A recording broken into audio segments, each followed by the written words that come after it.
परभणीमध्ये भाजपमधील अंतर्गत वाद पुन्हा चव्हाट्यावर आलेला आहे।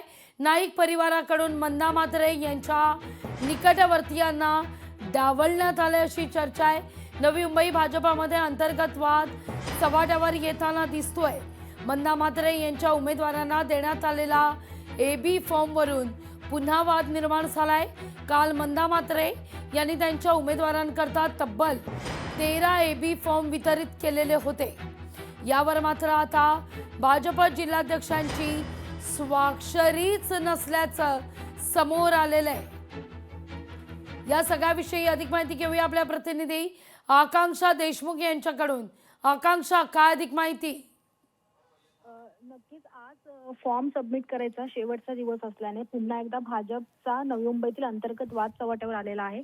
कारण मंदा म्हात्रे यांचे जे समर्थक आहेत त्यांना फॉर्म हे कुठेतरी नाकारल्याचं आपल्याला पाहायला मिळत आहे। नाईक परिवारांकडून हे फॉर्म नाकारल्याचं मंदा म्हात्रे यांनी स्वतः आरोप केलेले आहेत। त्यामुळे मंदा म्हात्रे यांचे समर्थक आणि त्यांचा मुलगा हे कोणताही फॉर्म हा सबमिट करणार नाहीत, निवडणूक लढवणार नाहीत, मात्र त्यांनी पक्षासोबत राहण्याचा निर्णय घेतलेला आहे। पाहायला गेलं तर काल सर्वच भाजपच्या उमेदवारांना एबी फॉर्म देण्यात आले, मात्र मंदा म्हात्रे यांना 13 एबी फॉर्म दिले। त्यामध्ये कुठेतरी जिल्हाध्यक्षांची सही नव्हती आणि त्यामुळे पुन्हा एकदा हा वाद उफाळलेला आहे। फक्त मंदा म्हात्रे यांचे जे पुत्र आहेत त्यांना फक्त एबी फॉर्मवर सही देणार असल्याचं भाजपकडून जिल्हाध्यक्षांनी सांगितलं। तुमचा मुद्दा लक्षात येतोय। लोकशाही मराठी ऐका, पहा, जागरूक रहा।